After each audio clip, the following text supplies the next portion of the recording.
आज आपण मराठीमधील अलंकार बघणार आहोत.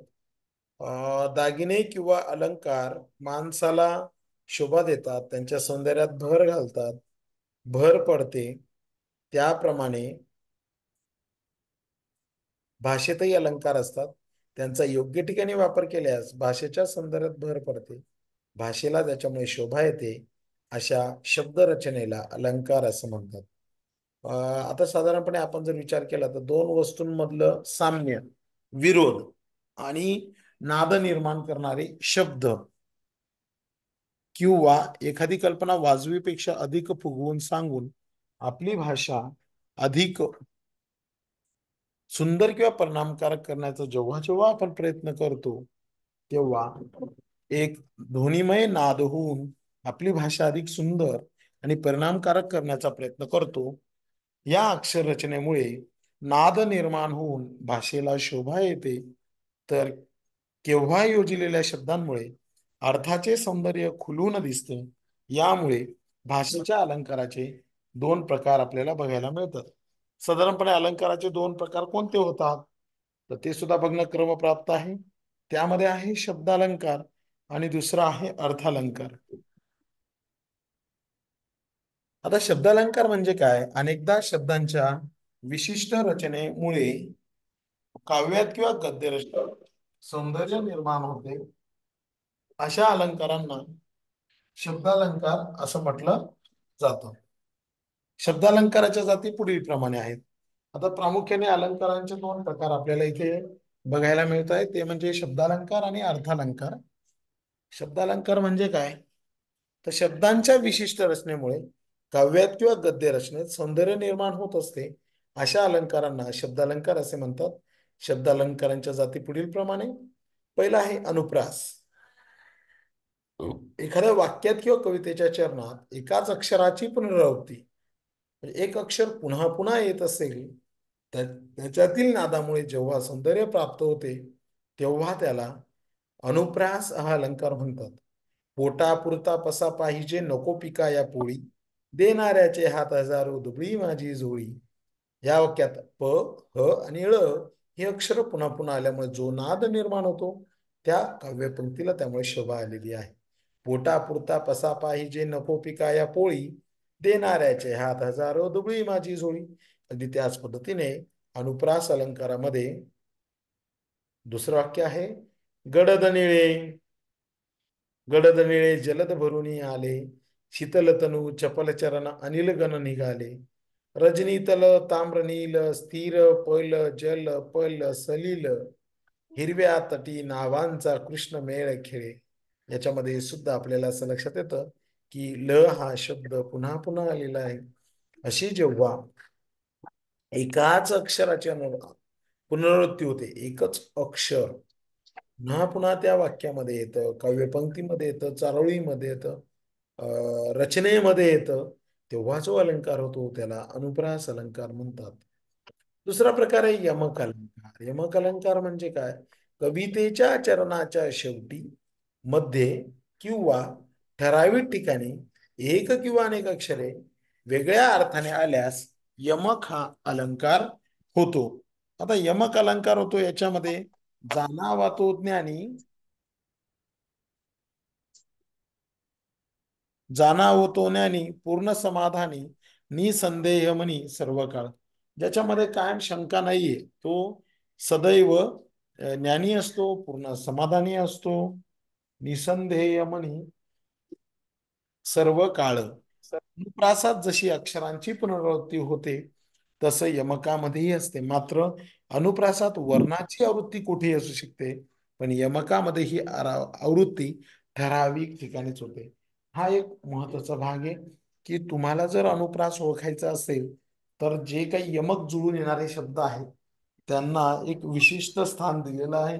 त्या विशिष्ट स्थानांच्या ठिकाणीच मग एक तर चरणाच्या शेवटी, मध्ये किंवा ठराविक ठिकाणी ती प्रवृत्ती आपल्याला बघायला मिळते. आता पुढे आहे याच्यामध्ये बघा पुष्य यमक दिलेला आहे. दाम यमक. पुष्य यमक मध्ये सुसंगती सदा घडो, सुजन वाक्य कानी पडो, कलंकमतीचा झडो, विषय सर्वथा नावडो, तर इथे बघा यमकामध्ये ही आवृत्ती आपल्याला ठराविक ठिकाणी दिसते. अक्षरांची पुनरावृत्ती अनुप्रासामध्ये पण आहे. इथे वर्णांची आवृत्ती कुठेही असू शकते. दाम यमक मध्ये आला वसंत कवी कोकिळ हाई आला, आला पितो सुचवित अरुणोदयाला. यमक आणि अनुप्रास या दोघांमध्ये काय फरक आहे लक्षात आला असेल तुम्हाला. तर अनुप्रास मध्ये काय होतं, हे शब्दालंकार आहे तुम्हाला सांगितलं. अनुप्रास मध्ये तो शब्द पुन्हा पुन्हा वाक्यात कुठेही येऊ शकतो अक्षर, पण यमक मध्ये तो ठराविक ठिकाणीच येत असतो, एक तर सुरुवातीला, मध्यभागी किंवा शेवटी.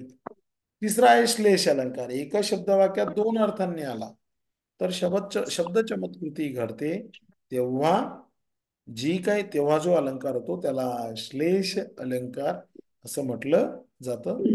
श्लेष अलंकार होत असतो. त्यानंतर पुढे आहे अलंकार होतो. उदाहरणार्थ सुनील काय करतोस. त्यानंतर पुढचा आहे अनिल काय नाही पडलोय. सुनील म्हणाला पडलास, लागलं का मग. आता बघा या संवादामध्ये पडला हा शब्द आलेला आहे.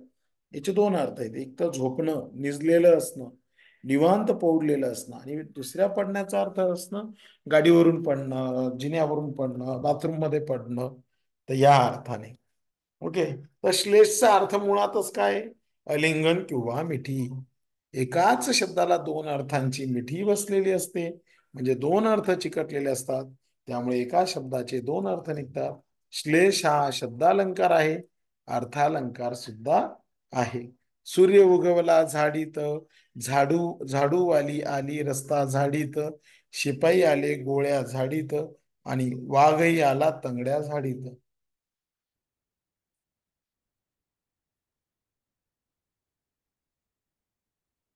आता याच्यामध्ये आपण जर पाहिलं, सूर्य उगवला झाडीत, झाडूवाली आली रस्ता झाडीत, शिपाई आला गोळ्या झाडीत, आणि वाघही आला तंगड्या झाडीत.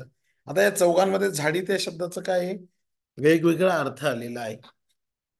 पहिल्या झाडीचा अर्थ काय आहे, कोण सांगतं. पहिल्या झाडीचा अर्थ काय आहे. घनदाट झाडे. अं घनदाट झाडी. दुसऱ्या झाडीचा अर्थ काय आहे, बोला कोणतरी सांगा झाडू चौघच. झाडू मारणे. आणि तिसऱ्या झाडीचा अर्थ. गोळ्या झाडणे म्हणजे गोळ्या मारणे. आणि चौथ्याचा अर्थ. म्हणजे वाघ पाय आपटत आला. हा, अगदी बरोबर. तर इथे काय झालं श्लेषाला शब्दालंकारामध्ये, इथे बघा तुम्हाला की एकच शब्द वेगळ्या वाक्यांमध्ये वेगळ्या अर्थांनी आलेला सुद्धा आहे. हे सुद्धा इथे आपल्याला बघायला मिळालेलं आहे. उपरोक्त वाक्यांमध्ये झाडीत या शब्दावर श्लेष करण्यात आलाय. प्रत्येक वाक्यात झाडीत या शब्दाला वेगवेगळा अर्थ आहे. श्लेष हा शब्दालंकार आहे आणि अर्थालंकार सुद्धा आहे. परीक्षेला प्रश्न येईल कोणता अलंकार, मराठीमधला कोणता अलंकार हा शब्दालंकार आणि अर्थालंकार देखील आहे. त्याचं उत्तर आहे श्लेष हा अलंकार. आता शब्द श्लेष, वाक्यात दोन अर्थ असणाऱ्या शब्दांबद्दल दुसऱ्या अर्थाचा शब्द ठेवल्यास श्लेष नाहीसा झाला तर तो शब्द श्लेष होय. ओके. मित्राच्या उदयाने सर्वांनाच आनंद होतो, हे मेघा तू सर्वांना जीवन देतोस.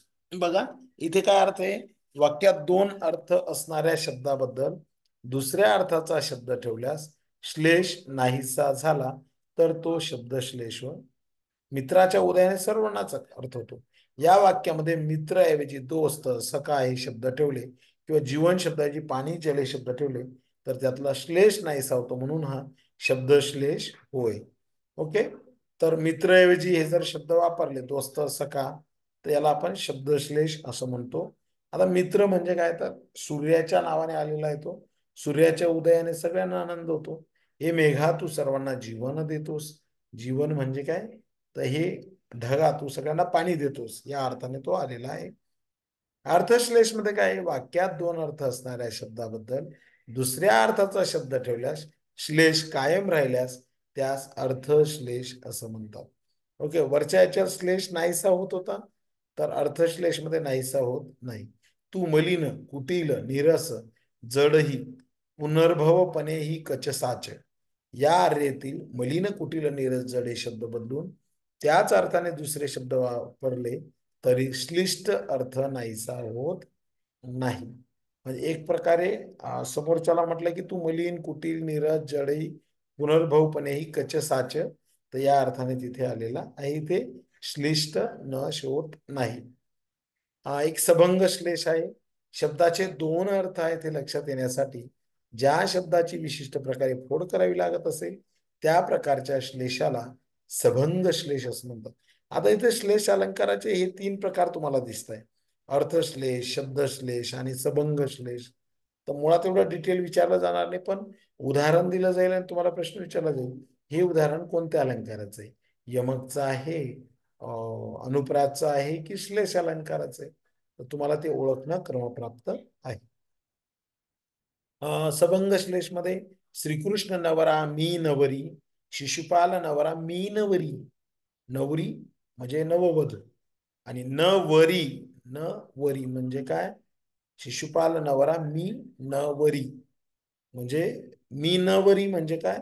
तर शिशुपाल जर नवरा होणार असेल तर मी नवरी होणार नाही, किंवा मी मंडपात येणारच नाही. कुस्करू नका ही सुमने, जरी वास नसे तिळयास तरी तुम्हास अर्पिली ही सुमने. सुमने म्हणजे फुलं आणि सुमने म्हणजे चांगले मन. चला ना गडे, चला ना गडे, दोन्ही अर्थ वेगवेगळे आहेत. हा सबंग श्लेष नंतर आहे अभंग श्लेष. शब्द जसाचा तसा ठेवून त्याचे जेव्हा दोन अर्थ संभवतात त्यास अभंग श्लेष म्हणतात. अर्थश्लेष, शब्दश्लेष, सबंग श्लेष, अभंग श्लेष. आता अभंग श्लेष आपण बघतोय. ते शीतलोपचारे जागी झाली हळूच मग बोले, औषध न लगे मजला परिसूनी माता बरे म्हणून डोले. शब्दच्या जसाचा तसा ठेवून जेव्हा दोन अर्थ संभवतात तेव्हा अभंग श्लेष असं म्हणतात. औषधे न लगे मजला परिसुनी माता बरे म्हणून डोले. हे बघा, शीतलोपचारे जागी झाली हळूच मग बोले, म्हणजे साधारणपणे उपचार केल्यानंतर चांगली झाल्यानंतर मग ती बोलली की औषधे न लगे मजला. बरोबर. परिसुनी माता बरे म्हणून डोले. बरोबर आहे की नाही? म्हणजे इथं अर्थ आहे की मला औषधं लागत नाहीये, औषधे न लगे, आणि मला औषधं आवडत नाहीये. तर शब्द जसाचा तसा ठेवून त्याचे जेव्हा दोन अर्थ संभवतात त्यास अभंग श्लेष असं म्हणतात. हे झाले सगळे शब्दालंकार. अनुप्रास झाला, अजून यमक पाहिला आपण, आणि तिसरा जो पाहिला तो श्लेष. त्याचे चार प्रकार: शब्दश्लेष, अर्थश्लेष, सबंग श्लेष आणि अभंग श्लेष.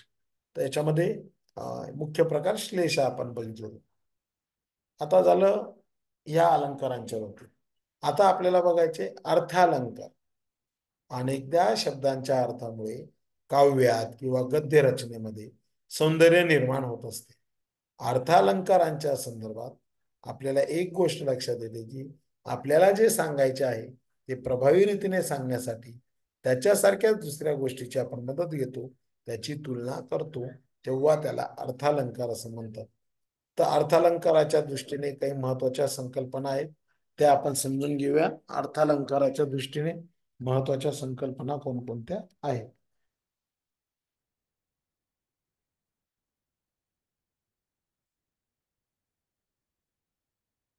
मग कोणत्या महत्वाच्या संकल्पना आहेत? उपमेय पहिली संकल्पना आहे. उपमेय. उपमेय म्हणजे काय? ज्याची तुलना करायची आहे किंवा ज्याचे वर्णन करायचे आहे तो घटक, त्याला म्हणतात उपमेय. माझी तुलना करायची हर्षल कोटावदेची, म्हणजे मी झालो उपमेय. उपमान, इथं उमपान झालं, ते चुकलंय तिथे. उपमान, उपमान म्हणजे ज्याच्याशी तुलना करायची. उदाहरणार्थ, तुम्ही आहात आणि तुमची चंद्राबरोबर तुलना. मग चंद्राबरोबर तुलना म्हणजे चंद्र उपमान झाला आणि तुम्ही झालात उपमेय. साधारण धर्म काय? दोन वस्तूंमध्ये असणारा सारखेपणा म्हणजे समान गुणधर्म, याला म्हणतात समान गुणधर्म, साम्यपणा. आणि साम्यवाचक शब्द म्हणजे काय? ती जी काही साम्यपणा आहे, सारखेपणा आहे, तो दाखवण्यासाठी वापरला जाणारा शब्द, त्याला म्हणतात साम्यवाचक शब्द.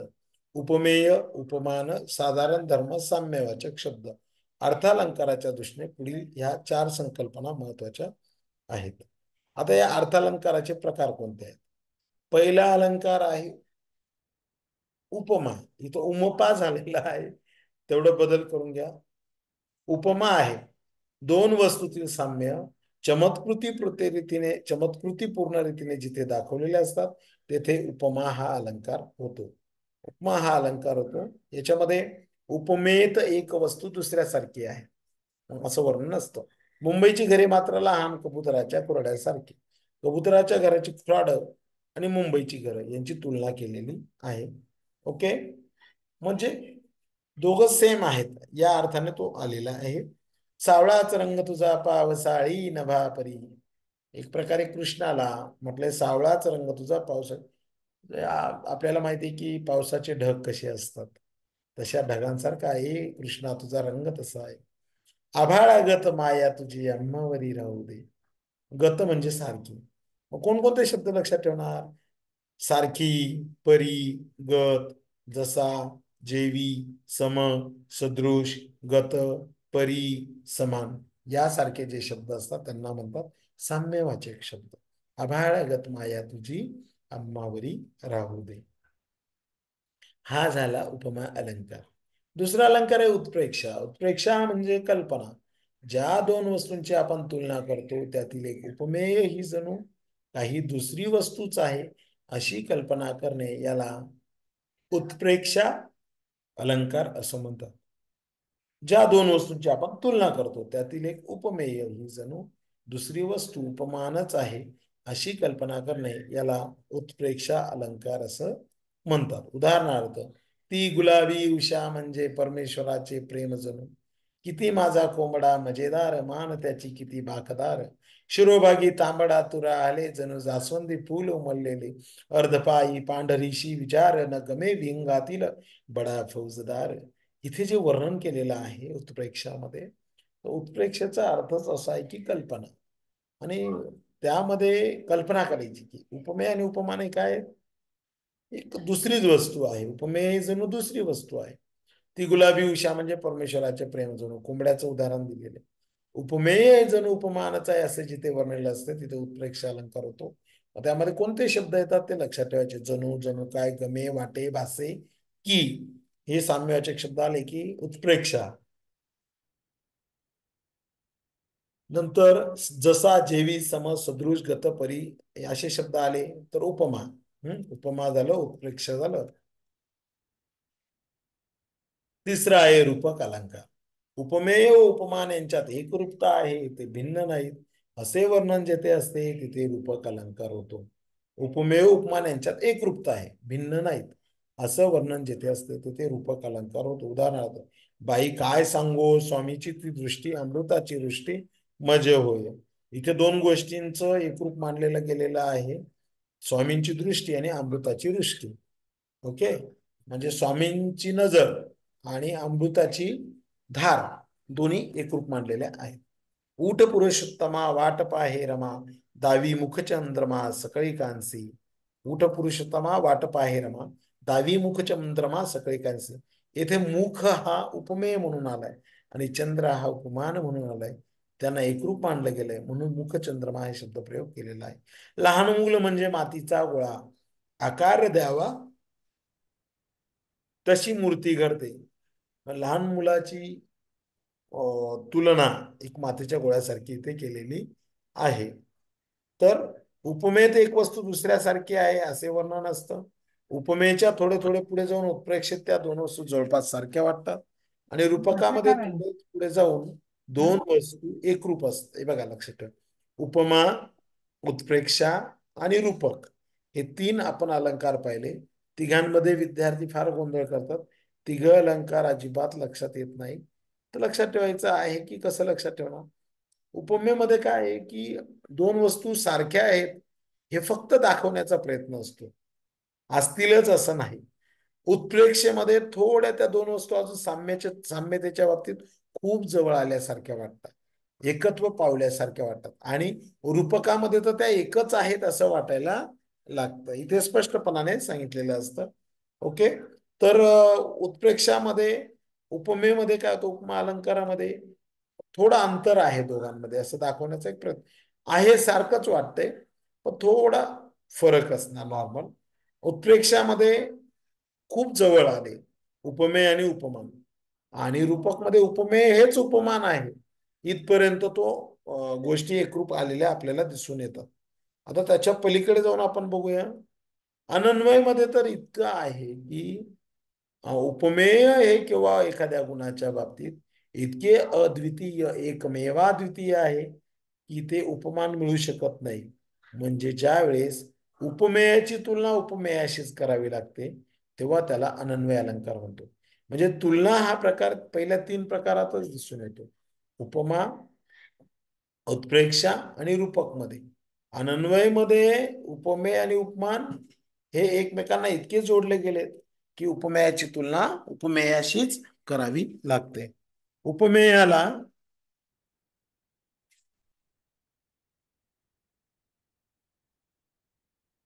उपमेयाला दुसऱ्या कशाचीच उपमा देता येत नसेल. म्हणजे जेव्हा उपमेयाला उपमेयाची उपमा दिली जाते तेव्हा अनन्वय हा अलंकार होतो. अनन्वय म्हणजे काय? तुलना. अनन्वय म्हणजे तुलना. अनन्वय म्हणजे तुलना नसणे. ज्या वाक्यात इथे अनन्वय म्हणजे तुलना दिलेली आहे, खरं तर अनन्वय म्हणजे तुलना नसणे असं आहे बरं का, लक्षात ठेवा. ज्या वाक्यात तुलना करण्याचा प्रश्न निर्माण होत नाही तो अनन्वय अलंकार. झाले भाऊ, होतील भाऊ, आहेतही भाऊ परी या समा. अनेक झाले, अनेक होत आहे, अनेक होतील, परंतु यांच्यासारखा नाही. जसं छत्रपती शिवाजी महाराज. आहे ताजमहाल एक जगती तो त्याच्याच परी. ताजमहल असा आहे की असं जगात होणे नाही. कर्णासारखा दानशूर कर्णच. म्हणजे कर्णाचीच तुलना कर्णाबरोबर करणं, ताजमहलचीच तुलना ताजमहल बरोबर करणं, छत्रपती शिवरायांची तुलना छत्रपती शिवरायांबरोबरच करणं, म्हणजे या अर्थाने हा अनन्वय अलंकार होतो. आता अपन्नुती म्हणजे काय? झाकणे किंवा लपणे. उपमान हे उपमेयाचा निषेध करूनच उपमानच आहे असे जेव्हा सांगितले जाते तेव्हा अपन्नुती हा अलंकार होतो. आता थोडं आणखीन इथे काय झालंय की अनन्वय पर्यंत उपमेय उपमान उपमेयच हे उपमेय वाटत होतं. म्हणजे उपमेयाचीच तुलना उपमेयाबरोबर होत होती. आणि अपन्नुतीमध्ये काय झालं? झाकणं किंवा लपणं. उपमान हे उपमेयाचा निषेध करून उपमानच आहे असे जेव्हा सांगितले जाते. आता उपमान म्हणजे काय? ज्याच्या बरोबर आपण तुलना करतोय तो, त्याचा निषेध करून तोच उपमान आहे असं जेव्हा सांगितलं जातं तेव्हा आपण नुती अलंकार होतो. न हे नयन पाकळ्या उमलत्या सरोजातील, न हे वदन चंद्रमा शरदीचा, गमे केवळ ओट कशाचे देठसी फुलल्या पारिजातकाचे. मानेला उचलितो बाळ मानेला उचलितो, नाही ग बाई फणा काढून नाग हा डोलतो. इथे काय केलेलं आहे? तर उपमान हे उपमेयाचा निषेध करून उपमानच आहे असे जेव्हा सांगितले जाते. न हे नयन पाकळ्या उमलल्या सरोजातील, म्हणजे हे डोळे नाही आहेत, जणू हे एखाद्या फुलामधल्या उमललेल्या पाकळ्या आहेत. न हे वदन, हे वदन नाहीच आहे, हे तोंड नाहीच आहे. मुळात ते तोंड आहे पण चंद्रमा आहे. म्हणजे काय झालंय की वरचढ कोण ठरलंय? आता उपमान वरचढ ठरलेला आहे. म्हणजे ज्याची तुलना करायची ना तो बाजूलाच राहिला, ज्याच्या बरोबर तुलना करायची तो वरचढ झालेला आहे. होठ कशाचे? देठची फुलल्या पारिजात. अरे हे होठ नाही, होठ आहेत पण होठ नाही आहेत. हे जणू काय आहेत? परिजातकाचे देठची फुलले. पारिजातकाच्या देठा इतकं वर चढलाय की होठ ही संकल्पना थोडी दाबली गेली, या अर्थाने ते आलेलं आहे. नंतर आहे व्यतिरेक अलंकार. व्यतिरेक म्हणजे अधिक्य. उपमेय हेच उपमानापेक्षा श्रेष्ठ आहे असे वर्णन जेव्हा असते तेव्हा व्यतिरेक अलंकार होतो. आता काय झालं? ज्याची तुलना करायची, ज्याच्या बरोबर करायची, ज्याची तुलना करायची त्याला इतकं श्रेष्ठ दाखवलं जातं, ज्याच्याशी तुलना करायची आहे तो मात्र मागे पडतो. म्हणजे उदाहरणार्थ याच्यात 2 गोष्टी आहेत. हे 2 प्रकार दाखवले जातात. उपमेयाच्या उत्कर्षाने आणि उपमानाच्या अपकर्षाने. म्हणजे उपमेय जे आहे ज्याची तुलना केली जाणार आहे त्याला अगदी वरचढ दाखवल्यामुळे, आणि उपमान जो ज्याच्याबरोबर तुलना करायची त्याला कमी दाखवून, या 2 अर्थाने व्यतिरेक अलंकार होतो. तू माऊली ऊन मयाळ, चंद्राहून शीतळ, पाण्याहून पातळ, कल्लोळ प्रेमाचा. सावळा ग रामचंद्र रत्नमंचकी झोपतो, त्याला पाहता लाजून चंद्राभाळी लोपतो. कामधेनूच्या दुग्धाहुनी ओज इछे बलवान, असं इथे दिलेलं आहे. आता व्यतिरेक मध्ये काय, तू माऊलीहून मयाळ, बरोबर आहे की नाही? माऊलीहून मयाळ, तू कशी आहेस? तू म्हणजे समजा मी आहे किंवा एखाद्या समोरची आई आहे, आईला तू म्हणताय माऊलीहून मयाळ. मग ज्ञानेश्वर माऊली किंवा कितर माऊली, त्याहून तू मयाळ आहेस म्हणजे त्या माऊलीपेक्षा तू श्रेष्ठ ठरलेस. चंद्राहून शीतल, अरे शीतलता ही चंद्राची आहे, समोरच्या व्यक्तीची नाहीये. पण वर्णन असं केलेलं आहे, अरे तो चंद्र काय शीतल आहे, तू खरा शीतल आहे, तू खरं शांत स्वभावाचा आहे, तू शीतल आहे. असं जेव्हा जेव्हा होतं की उपमेयापेक्षा उपमानाला अगदी, उपमेयाला इतकं डोक्यावर चढवलं जातं की उपमानाचं महत्व फारच झिरो करून टाकलं जातं. तेव्हा ते हा अलंकार होतो, व्यतिरेक नावाचा अलंकार इथे आपल्याला बघायला मिळतो. त्यानंतर पुढचा अलंकार आपण बघणार आहोत.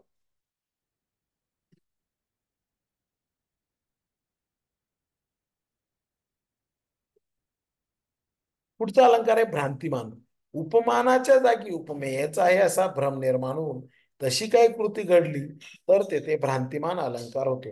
कवी ज्याचे वर्णन करत आहे त्या पात्राच्या मनात निर्माण झालेला भ्रम दाखवण्यासाठी त्याची भ्रांतिमान अलंकार वापरला जातो. हंसा विलोकिनी सुधाकर अष्टमीचा, म्या मानिला निटील देश तिच्याच साचा, शंख द्वयी धरून कुंकुम गीरवाणी, लावव्या तिलक लांबी विळा सोपानी. म्हणजे अष्टमीचा चंद्र हा दमयंतीचा भाल प्रदेश असावा अशी समजूत करून घेऊन तिच्या कमाळावर कुंकवाचा टिळा लावण्यासाठी नळ राजाने आपला हात लांब केला. उपमानाच्या जागीच उपमेय आहे असा भ्रम निर्माण होतो. हंसा विलोकिनी सुधाकर अष्टमीचा, अष्टमीचा चंद्र दमयंतीचा भालप्रदेश असा म्हणजे कपाळ, तिच्या कपाळाला एवढं म्हटली उपमा दिलेली आहे. आणि मग तो टिळा लावण्यासाठी तुम्हाला नल दमयंतीची कथा तुम्ही जरा बघा, वाचा, मग तुम्हाला समजेल. भृंगे विराजित नवी अरविंद पत्रे, पाहुनी मानुनी तिचीच विशाल नेत्रे, घालीन अंजन अशा मातीने तटकी, कांते रुत्था उतरलो भिजतलो विलोकी. भुंग्यांनी सुशोभित झालेली कमलपत्रे हे दमयंतीचे जणू नेत्रच आहेत असे समजून तिच्या डोळ्यात अंजन घालाव्यास नल राजा पुढे सरसावला आणि तो पाण्यामुळे भिजला. हे सगळं तुम्ही मेघदूत जर कालिदासाचं पाहिलं तर तुम्हाला ही स्टोरी बघायला मिळते. नल दमयंतीची स्टोरी तुम्ही एकदा बघू शकता की नल दमयंती कोण होते, कशा पद्धतीने नल दमयंतीचं वर्णन केलेलं आहे हे आपल्याला बघायला मिळतं.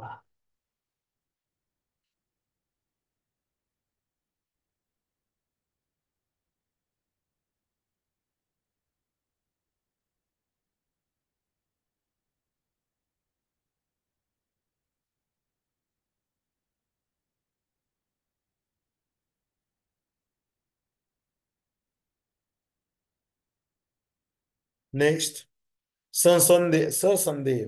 पुढचा अलंकार आहे ससंदेह. याच्यामध्ये दिलेला आहे ससंदेह मध्ये भ्रांतिमान अलंकारामध्ये उपमाने उपमेय असे असा जो भ्रम होतो तो निश्चित असतो. पण उपमेय कोणते उपमान कोणते असा संदेह जेव्हा निर्माण होतो, द्विधा स्थिती निर्माण होते, तेव्हा ससंदेह अलंकार होतो. चांदण्या रात्री गच्चीवर पत्नीच्या मुखाकडे पाहताना प्रिय करायला वाटले, कोणता माणूस चंद्रमा भुवरीचा की नभीचा, चंद्र कोणता वदन कोणते, शशांक मुख की मुख शशांक ते, निवडतील निवडोत जाणते, मानी परी मन सुखद संभ्रमा, मानू चंद्रमा कोणता.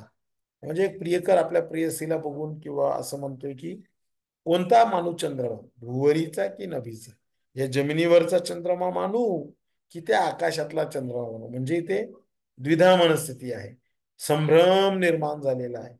बरोबर आहे की नाही?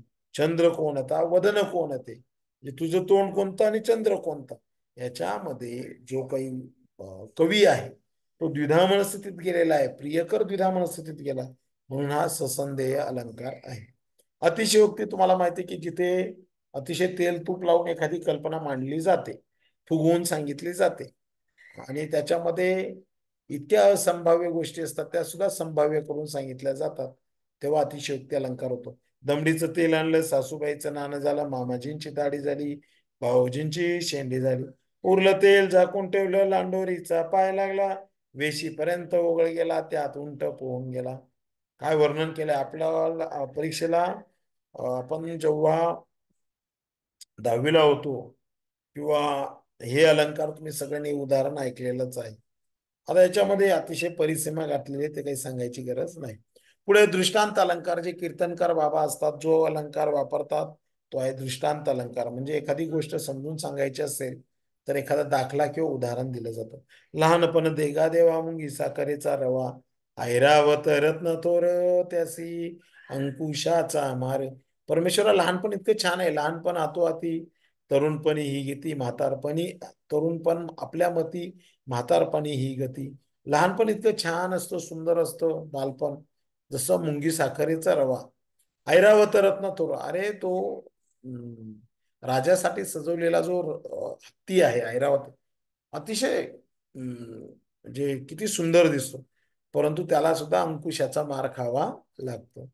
न कळता पद अग्निवरी पडे, न करी दाह असे न कधी घडे, अजित नाम वधो भलत्या मिसे, सकल पातक भस्म करीतसे.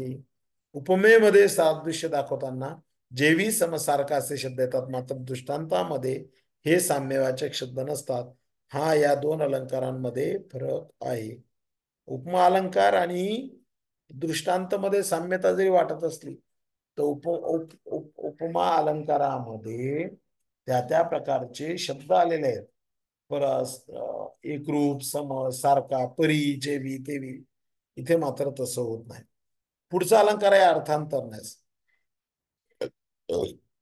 एखाद्या सामान्य विधानाच्या समर्थनार्थ विशेष उदाहरण किंवा विशेष उदाहरणावरून शेवटी एखादा सामान्य कॉमन थेअरी शोधली जाते, तेव्हा अलंकार होतो. अर्थांतर म्हणजे दुसरा अर्थ काढणे. शेजारी ठेवून, बोध खलासन रुचे, अहिमुखी दुग्ध होय गरल, श्वानपुच्छ नलिकेत घातल्या होईन सरळ. बोध खलास न रुचे, चांगल्याला बोध चालत नाही. अहिमुखी दुग्ध होय गरल, श्वानपुच्छ नलिकेत घातले होईना सरळ. म्हणजे कुत्र्याच्या शेपटीमध्ये तुम्ही कुठलाही नलिकेमध्ये श्वानपुच्छ नलिकेत घातले होईना सरळ. एखादा पाईप जरी टाकला, कुत्र्याची शेपटी वाकडी ते वाकडी आपण जे म्हणतो, तर त्या अर्थांतरण्यास. अर्थांतर म्हणजे इथे दुसरा अर्थ होतो. नंतर आहे स्वभावोक्ती. स्वभावोक्ती अलंकारामध्ये स्वभावाचं वर्णन केलं असतं, स्थितीचं वर्णन केलं असतं, प्राण्याचं वर्णन केलं असतं, वस्तूचं वर्णन केलेलं असतं. हे जे हुबेहूब वर्णन असतं त्याला स्वभावोक्ती अलंकार म्हणतात. मातीत ते पसरले अतिरम्य पंख, केले वरी उदर पांडुरंग निष्कलंक. पांडुर निष्कलंक, चंचू तशी उघडी पद लांबविले, निष्प्राम देह पडला श्रमही निघाले. गणपत वाणी विडी पितांना चावायचा नुसती काडी, म्हणायचा अनमनाशीच कया जागेवर बांधीन माडी. मिचकावणी मग उजवा डोळा आणि उडून डावी भिवई, भिरकावणी ती तशीच द्यायचा, लकेर बेचव जैसी गवई. गणपत वाणी विडी पितांना चावायचा नुसतीच काडी.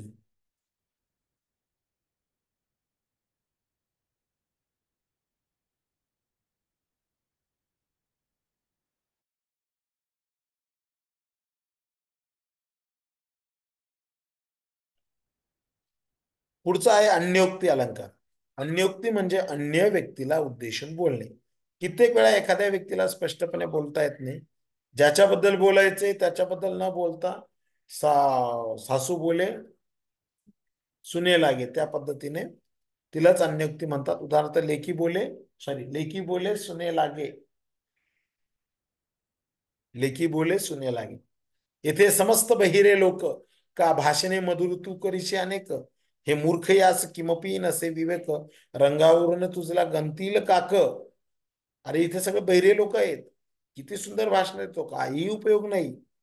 हे मूर्ख आहेत, त्यांना मध्ये विवेक नाहीये, आणि तेच तुला म्हणतील हा कावळा आहे, रंगावरून तुझला गंतील काक.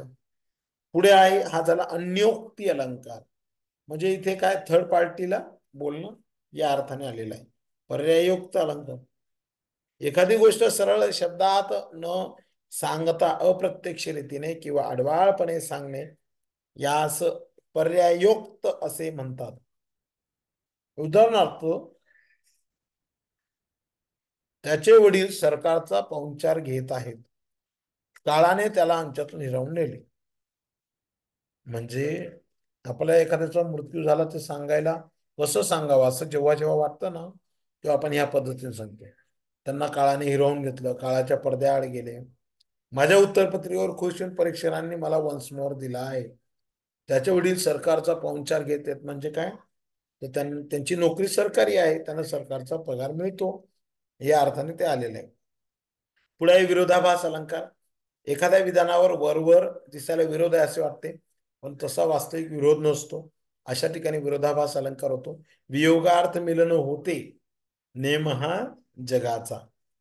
जरी आंधळी मी तुला पाहते रे, स्वतःसाठी जगलास तर मेलास, दुसऱ्यासाठी जगलास तर जगलास, सर्व लोक बोलू लागले की कोणीच ऐकत नाही. याला म्हणतात विरोधाभास अलंकार. शेवटचा आहे सार अलंकार. चतुर्मुक्ती, व्याजस्तुती, व्याजोक्ती, खूप सारे अलंकार आहेत.